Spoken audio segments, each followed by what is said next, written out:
Welcome back, ladies and gentlemen, to episode 35 of the In the 11 podcast. I am Brendan Griffiths, your host for this shindig, and we're into part 2 of the kind of reason why I left Denmark. Thank you to all you who listened to part 1.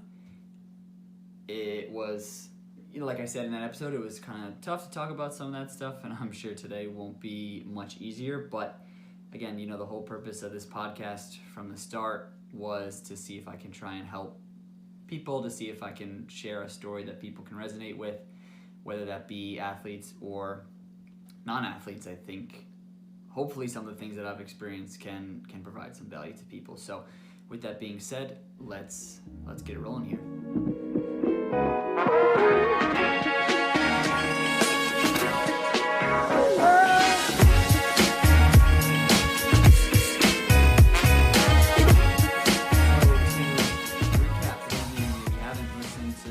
Part of this, I would encourage you to do so, but if you have not, I was playing semi-professionally in Denmark.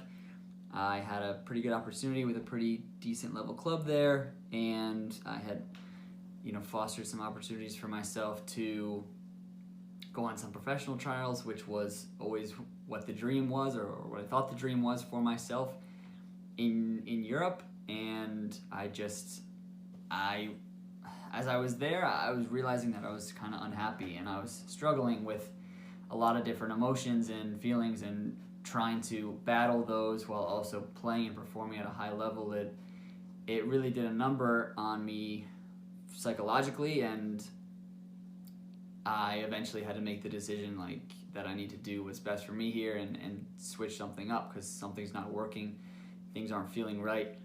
So I chose to leave Denmark, and I came back home. And now I've been home for a few weeks. I've been playing some semi-professional soccer here, right in basically my hometown, which has been nice. And I'm kind of figuring out what the next step is for me.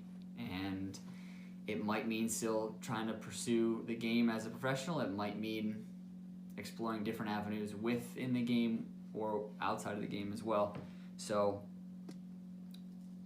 this podcast and this episode specifically is kind of talking about what led to this change, what led to this great epiphany. For anyone who's listened to the first 33 some odd episodes, it was always, I just want to be a pro, I just want to chase the game, I want to go after this 100%, and now it seems like a pivot a little bit. So I think rather than try and be something that I'm not for you guys that are listening, I would rather try and just give you the honest truth. And I think, again, I feel as if a story that I'm telling can resonate with people.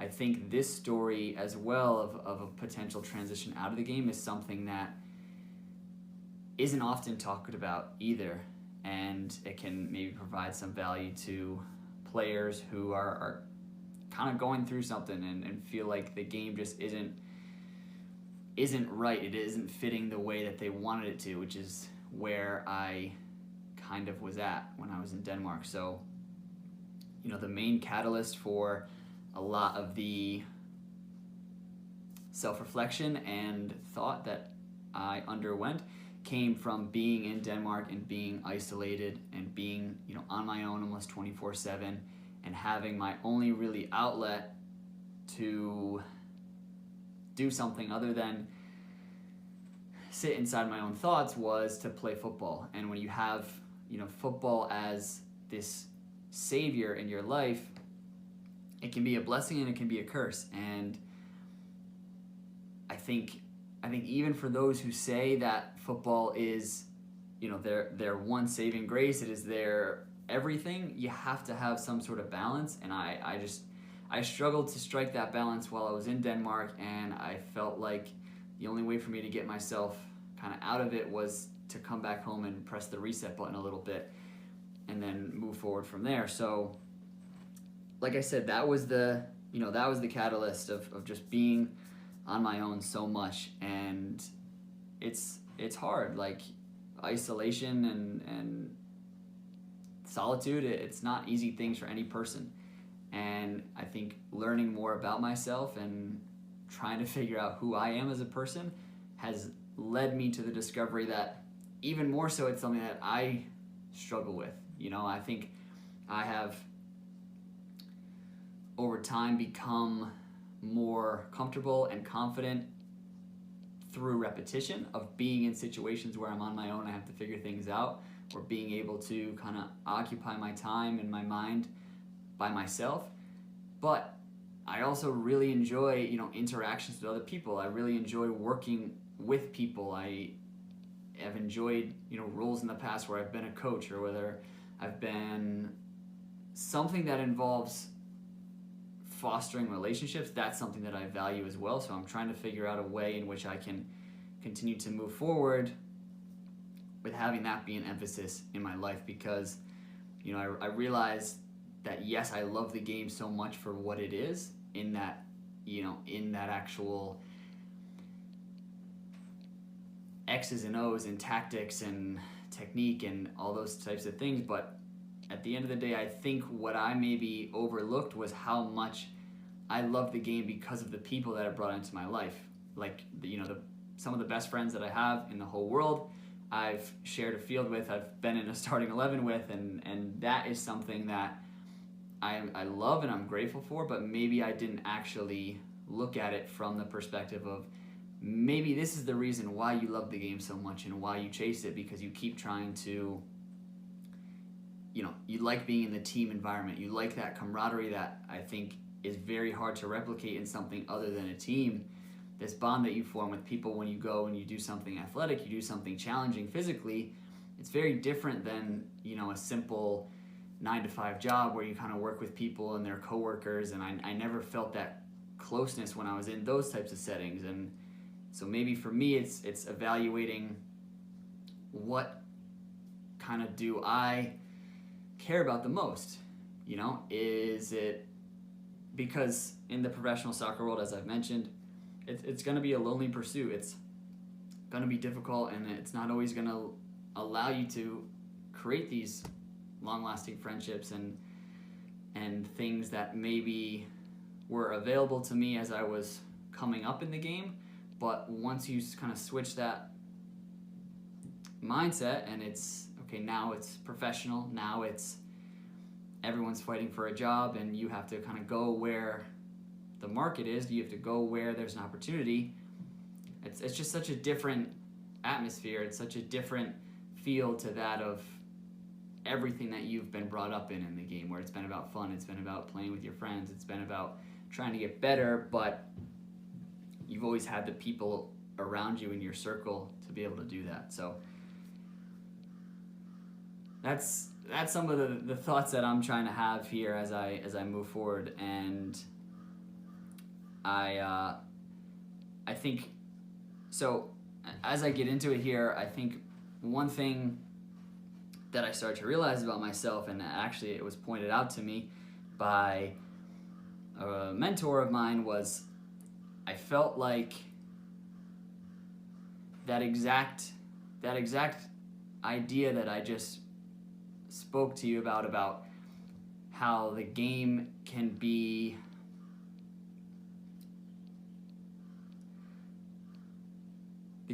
so challenging and it can be so lonely, and it comes down to things that I've mentioned on this podcast before. It comes down to sacrifice, it comes down to grind, it comes down to what are you willing to give up and what are you willing to do to get to the next level. And I think in doing this podcast as well and holding myself accountable to the standard of pursuing greatness, or to the best of my ability, I got caught up in what my mentor and my friend referred to as podcast Brendan. I kind of took on this persona of I'm just all about the grind and I'm all about the sacrifice and I'm all about work and put your head down and work and don't look up until you get there. And I don't know if that's right. I became so hyper focused on the motivation, and I think I maybe lost sight of the purpose of why I started this podcast, but not even that, why I started the journey of trying to become a pro. The whole, I tried to boil it down to its simplest sense, and I remember I had so many conversations with people where I was like, at the end of the day, I was pursuing professional soccer because I want to be happy, because I thought that being a pro would be the dream job for me, and it would be what would make me the happiest person. Because at the end of the day, that was my goal coming out of college. I was like, my whole life, I've gone to school, I've gone to college, I've done what is told of you, so to speak. I've done what I've been told to do, or what the societal kind of standard is. Now I want to break the mold, and I want to do what I really want to do. And for me, I thought that was, I want to be a pro.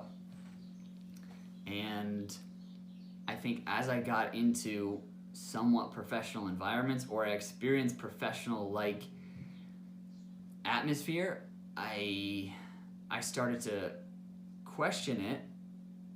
I've spoken on this podcast about how difficult Germany was, but I was so focused on this goal, I had decided this is what I wanted to do as a pro. I kind of just kept brushing aside all these feelings that I was having and just chalked it up to, well, maybe this club isn't run the most professional, maybe I am just in a difficult living situation, maybe I just miss home. As I continue to progress in this game, things will get easier and things will get better, and that could have been the case. It could also not be the case. I think now, being in a couple of other different clubs and different environments and talking to a lot of other players, pretty much everywhere you go, it's going to be hard. There's not going to be some perfect situation, especially for the players at the lower levels where I was at, and those who are in my kind of same ability level. You're not going to have those things taken care of for you. You're not going to be able to create this perfect situation where you have beautiful living arrangements, you have all these people around you, you have the support system, and everything is perfect.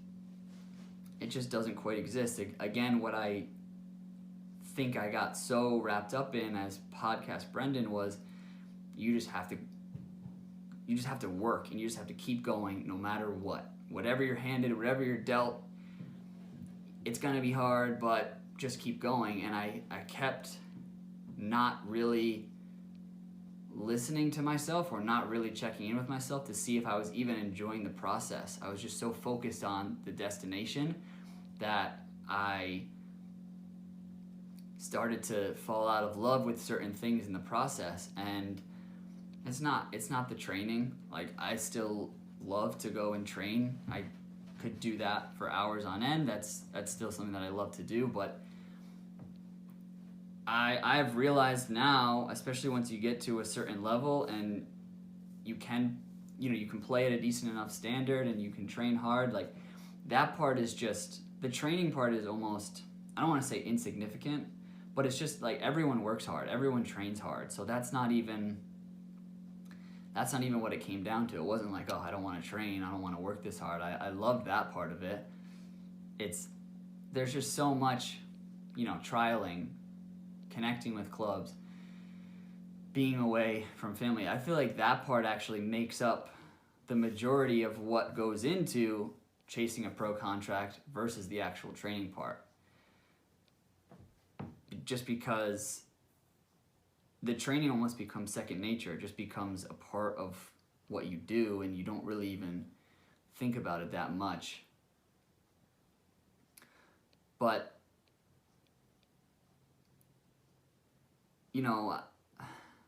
in getting so lost in that purpose, in that kind of grind mode, Brendan, I think as I started to have these feelings, it was the first time where I allowed myself to really take a step back and look at my situation as a whole. And I said, okay, I wanted to pursue this because I thought it was going to make me happy. And if it's not, like, what's the next step for me? How is this just temporary? Do I need to make serious changes here? What needs to happen? And the reason why it was so scary was because when you first choose this path, it's difficult because you have friends, you have family, you have teammates that you've played with that everyone's going to have somewhat of an opinion, whether they share with you or not. And part of you being able to be successful in this is drowning out that noise that's saying, oh, maybe you shouldn't do this. Oh, this isn't really the best career path. There's no money in it. Will you make it? Etc., etc. You have to commit to this path and you have to choose to it. And so that's what I did. Everything in my life I put in place to try and funnel towards this one goal. Every dollar that I spent was to try and get to here. Every dollar that I put away was to try and get here. Every hour that I spent training, every hour that I spent in the gym and focusing on my diet and spending hours in front of the computer, emailing thousands of clubs and, going to trials and connecting with players, like everything that I did was in an attempt to try and get a little bit closer. So to then have this feeling of, well, I've just put everything into this and now I don't even know if I like it. Like it's such a scary, I'm still dealing with it to this day. Like I'm acting as if it's past tense, but it's not. It's still every single day. I still think,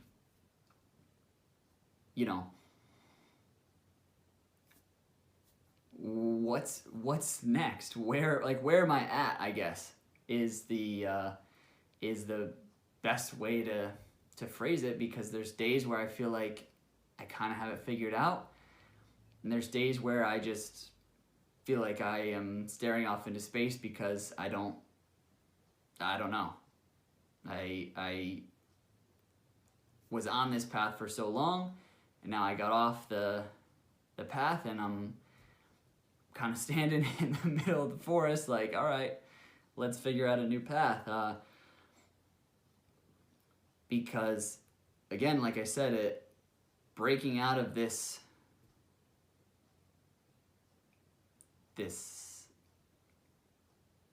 idea that I had created for myself of I was going to play professionally and play for a few years and then move on, I always just told myself that because I knew that's what every player eventually had to do. Every athlete eventually has to retire, but I almost didn't even really comprehend it as a real idea. I don't know if that makes sense, but I just kind of said that. Like, I'll just keep playing until I can't play anymore. But I always imagined that can't play anymore was either I had some serious injury, which I hope to never have, or like I didn't have another explanation of why I would maybe stop playing one day. Whereas this, starting to fall out of love with the game or starting to fall out of love with the process, is a valid explanation of why people leave, but I never thought it was going to happen now. I thought it was going to happen down the road, and so now, having it happen now, I'm like, it's just thrown off my whole timeline. It's thrown off this whole image that I've created for myself. And so that's why I think it's been difficult to figure out, like, you don't want to step away if you're really not ready to step away, but at the same time, you don't want to stay in if your heart's not in it anymore, if your mind's not in it anymore. So I realized so much in being over there, and I think I had this moment where I became, and it's been what this podcast is about. It's even, I think, in the description of this podcast, it was about chasing the dream.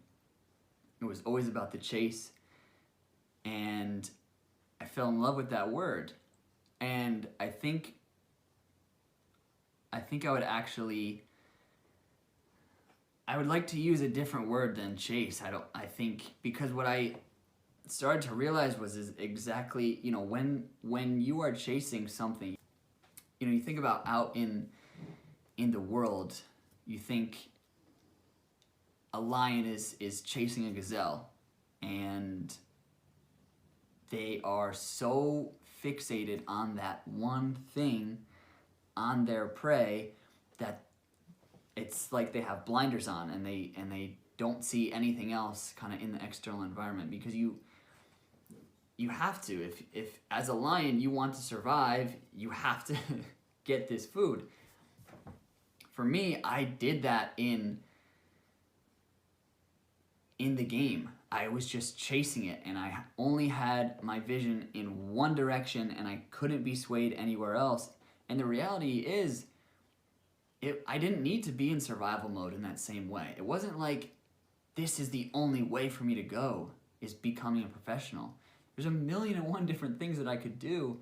And so as I was putting these blinders on, there were moments where I look back now and I wonder if I was able to fully be in the present moment and experience everything that was going on around me, because I was just so focused on what is next, what's next for my career. Okay, I've gotten here, how do I get there? And it's part of the job description when you're an athlete, but at the end of the day, if I don't stop to experience what's around me and appreciate everything that I am experiencing, then, I don't know, maybe it sounds harsh, but what is this all for? What is this whole, if I go through this whole career, from, let's say I play from 23 to 33, if I go this 10 years, and every time I'm just thinking, okay, where's my next contract? Am I going to play the next game? Am I going to get my contract extended? When am I going to get back from this injury? Where am I going to play next? Like, if that's all I think about, I'm going to retire at 33 and then look back and be like, wow, that was amazing. But I never stopped to actually look at what was going on around me, because all I thought was, okay, now I'm playing in Denmark. Maybe next I'll play in Finland. I'll play in Finland for 2 years, and then I'll play in the U.S. Like, that was all I was always doing in my head, was running this reel of how I mapped out my career to be and how I was going to get there. And it became exhausting. And so, again, like, I needed to press the reset button, and that's what I'm trying to do now here at home, is just, for the first time in a while, I'm just going to be here and try and experience every day. And, maybe I'll be working jobs that aren't necessarily what I'm going to do for the rest of my life, but I can be here in the present moment. I can be around people that make me happy. I can just not stress and not worry, or where am I going to be in 6 months? Where am I going to be in a year? From what I've learned and where the world has taken me so far, 9 times out of 10, you can make a plan, and I think the saying is, only tell God your plans if you wanna. Oh, what's that phrase? I'm gonna look it up, because I don't want to butcher it and sound like an idiot here on the podcast, because I already can do that really well without the help of quotes that I don't know. If you want to make God laugh, just tell him your plans. Okay, there we go. It's true. Like, Germany, I learned I was going to Germany, I think, a month and a half before I left. When I went to Philly, I decided a few weeks before that all these types of big decisions that I make, or that present themselves to me, oftentimes they come when you're least expecting. And so maybe I'm going to change up the mold a little bit here for a while and start to let life come to me a little bit, and see if see if I can let the universe show me what is really next for me, versus being on this chase, being on this grind, and not appreciating what is happening around me. And I mean, I don't want to have this be misconstrued. I don't want to tell you you shouldn't work hard and you shouldn't try and achieve goals and you shouldn't be driven, because you should. And that's always the type of person that I am, whether it's in this game or it's not. Whatever I'm passionate about, if I love something, I want to be good at it and I want to do great things in it. And that's never going to change. But I'm just saying is you have to strike a balance between being driven and being motivated, but also allowing yourself to experience the joys that your life can bring you, because at the end of the day, like, that's what this whole big thing, in my opinion, is about. It's about finding a way to do the things that make you the most happy, to be the happiest that you can be. If that's being a pro soccer player, cool, by all means, go for it with 110%. But, you know, when you're in a moment where you're with a team and you're loving it and you're playing well, appreciate that for what it is, and try and look for the positives in whatever situation you're in. And I'm not saying it will be positive all the time, but try and avoid that mindset of, okay, I'm here now, but where am I going to be next? Where am I going to be next? Those things will come if you put in the work and you do the right things. But the best way for you to put yourself in a correct position to have that opportunity next is if you focus everything on being in the present moment and being the best that you can be day in and day out. And the reason that I share all this is because that's exactly what I was kind of not doing in the past few years a lot of times, and especially in Denmark. I went over there, I was there for a month, and already I'm like, okay, what's the next team? Where am I going next? I'm here, I've trained a few times, boom, let's make the most out of this opportunity. And I'm in Denmark. Never lived in Denmark in my whole life. I've never even been there, and I've gotten myself this opportunity to come and put on a jersey and play, and I'm already thinking, okay, well, I'm playing this level now, maybe this will translate and I can go to Sweden next year, or I can play higher in the Danish league, or I can go to the Faroe Islands. Like, it was this cycle that kept repeating itself, and had I not come in to break it, I don't know if I would still be going like this. I could still be in Denmark right now, and I could be doing a podcast episode that's entitled, I am now moving to the Faroe Islands, and I could come on the podcast and everything could seem fantastic, but I would put down the camera and turn off the mic and be just in a heap of pain. So, you know, lastly, I think the one thing that I want to talk about that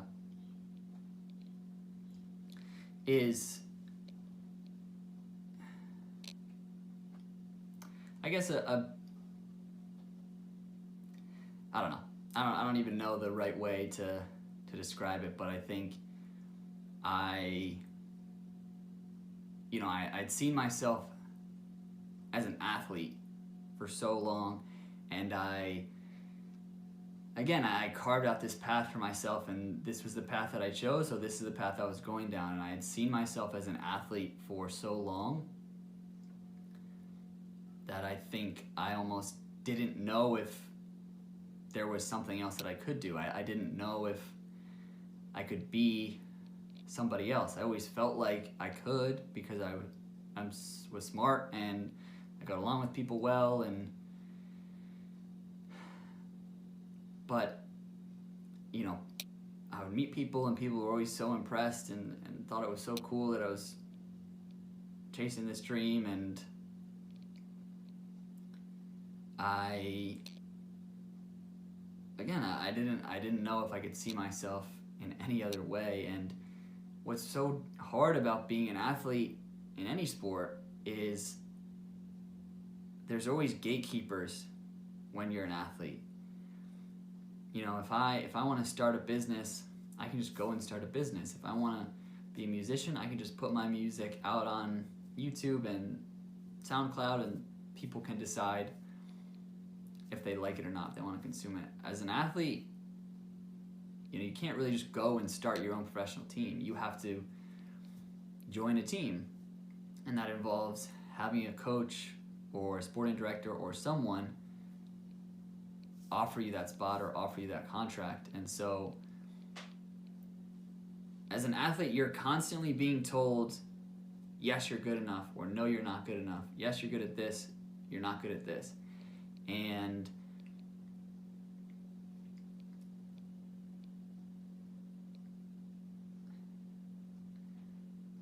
like,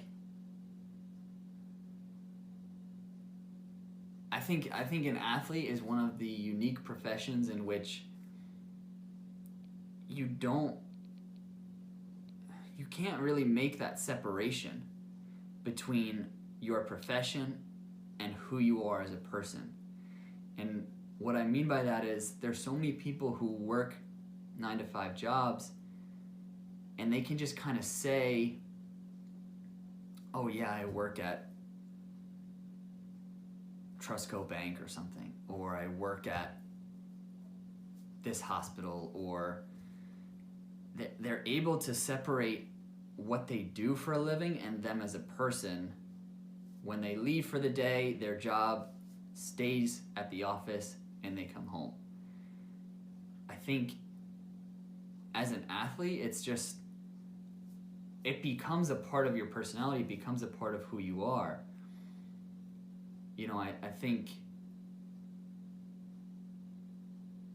a footballer takes on this different connotation to just, I play football. Because nobody, like, you ask a lot of players and they'll tell you I'm a professional footballer. And maybe I'm overthinking this, but I just think there's different language and there's different tone to that than saying, like, you know, you would never ask a player what they do for work if you didn't know, and they would say, oh, like, I work for Manchester United, because then you would assume that they work in the front office or they work in the stadium or something like that. They would say, like, I'm a professional footballer for Manchester United. It becomes a part of your identity. It becomes a part of who you are. And so the reason that I bring all this up is because, as I mentioned, when it becomes so much of your identity and there's always gatekeepers, there's always someone saying yes or no, you're good enough, you're not good enough, how do you then separate if this coach says, no, you're not good enough? Well, part of my identity, or for many, their identity is as a footballer.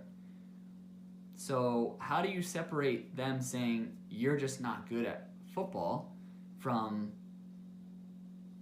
this is your identity, you're not good enough as a person? Like, I think it was what was so hard for me. Like, I would be in certain moments and I had identified myself as a footballer, and a coach would say, you know, nope, we're not interested, or you did poorly, or you didn't do this right. And you think, like, okay, but this is who I am. This is who I want to be, and you're telling me no, that I'm not good enough for that. Like, how do you make that distinction between the profession and who you are as a person? Because I think a lot of people are strong enough to understand, like, if they go into their job and their boss is screams at them or is mad at them for something, they're able to go home, spend time with their family and friends, and understand, okay, I'm a good person and I made this mistake at my employment. It doesn't affect who I am as a person outside of this. And when you have this identity as an athlete, when you have it as a footballer, and you can't make that distinction, it gets really murky really quick. And I don't know, maybe I'm the only one to have ever experienced something like this. I don't think that I am, because I've heard stories of other players when they're coming up through the academy and they don't get picked. It's incredibly difficult for them. I've experienced or heard of other players as they transition out of the game and they retire. It's like, how do I move forward? Because I've been this thing my whole life. This is my identity. What do I do now? But what was so illuminating and eye-opening for me to realize was that, yes, we all love football and we love the game so much, but it is a game. It is an inanimate object. It doesn't have thoughts. It doesn't have feelings. It doesn't have emotions. It is a bit of grass with some goalposts and a ball. And that's it. And, you would think, you would laugh at someone who says that they're in love with an inanimate object. They're in love with their computer, or they're in love with their car or something like that. Like, we can conceptualize how that seems crazy, but when someone says they're in love with the game, it makes sense, kind of. But in the same way, as a computer or a table or a chair can't give you that affirmation that you're looking for, as you pour yourself into this game, it can't always give you that affirmation that you're looking for back in the way that a person can. Because that's what's going to do it for you, is the coaches, the teammates, the fans that are involved in football that give you the affirmation that you seek. That's where it comes from. And if you can't make that distinction between it coming from people versus it coming from the game, it's so easy to get lost. It's so easy to get caught up in the shuffle, and I think that's what I did. I poured myself into this game, and I still do. I pour myself into it and give it so much, and then when I couldn't perform well, I couldn't play at the level that I wanted to, and people started to say, no, you're not going to make it,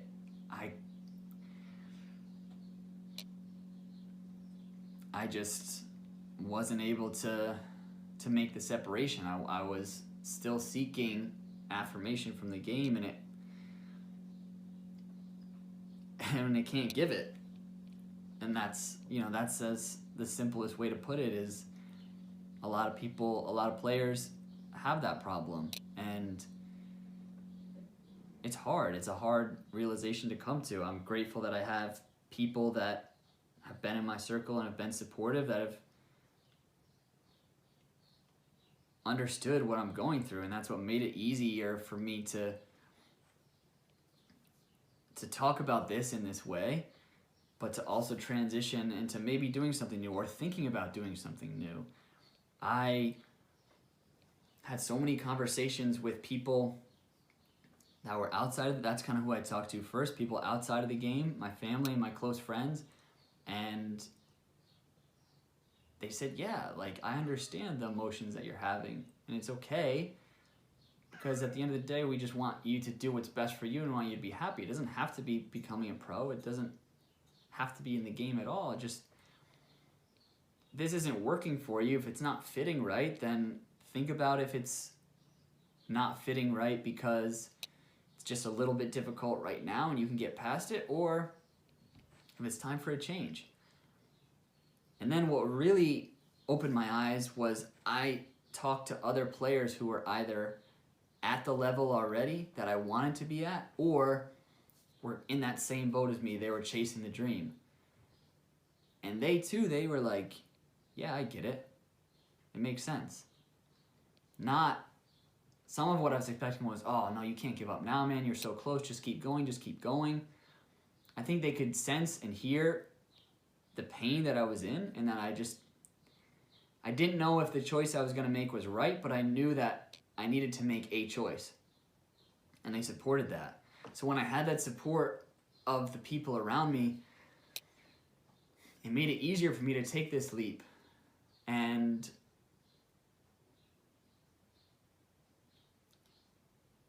like I said early on, as I'm trying to figure out who I am as a person, I think I've realized that support component to me matters, that circle that I surround myself with matters. And while you have to have that as a professional athlete, a lot of times you have to be your own circle, and maybe that's not the life that I really wanted. Like, I wanted to have people to share in my journey with. I wanted to have people along for the ride, and that you're not always afforded that when you're living out of a suitcase going all over the world. So just to sum things up, I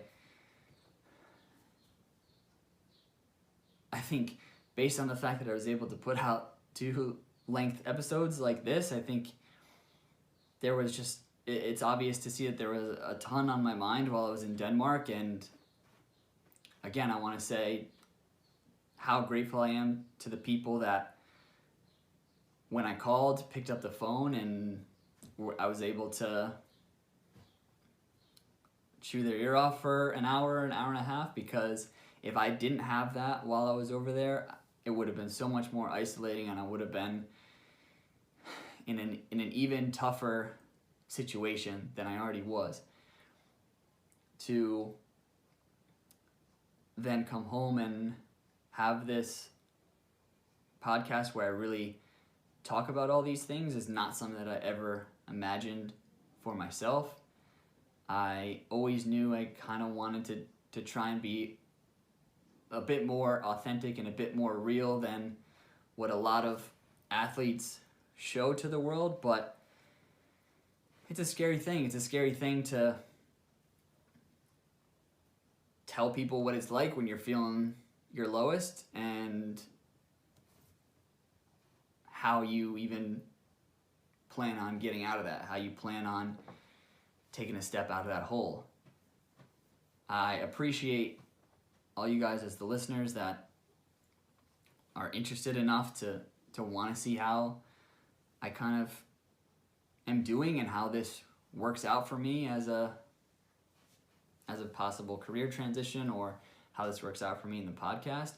But I hope that I still have lots of ideas for how I want to contribute to this podcast, contribute to the game, and contribute to other athletes and other people alike who might be interested in stories, in hearing people's emotions and hearing people's journey. I think, again, it's something that I think is valuable, but I think I've always been interested in. I always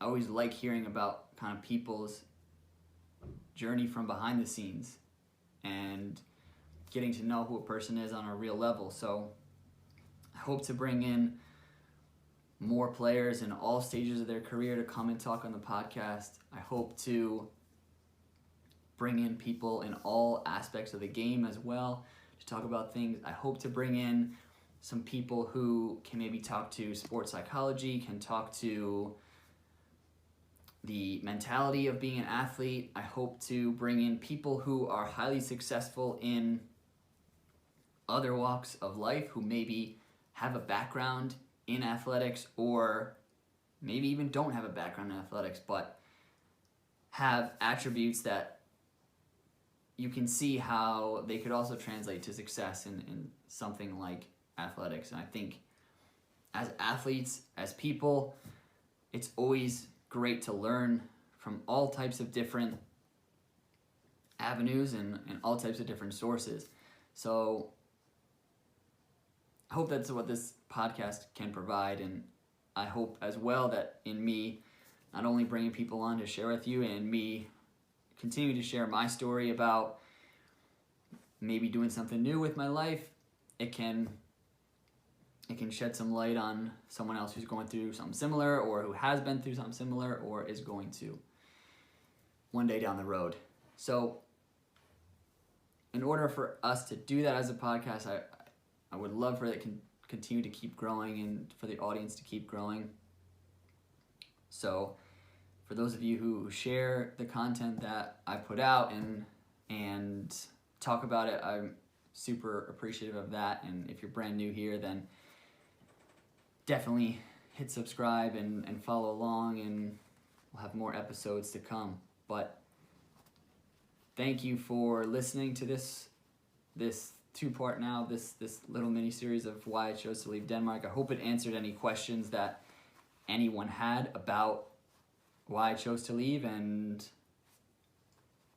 how I'm dealing with that decision now. And if anyone does have more questions, or you want to hear more things talked about, or want to learn more about this part of the story or anything regarding the podcast, don't hesitate to reach out, and we'll try and do our best to answer those types of things going forward. But again, thank you so much. This has been episode 35 of In the 11. I appreciate all you guys so much, and I'll talk to you soon.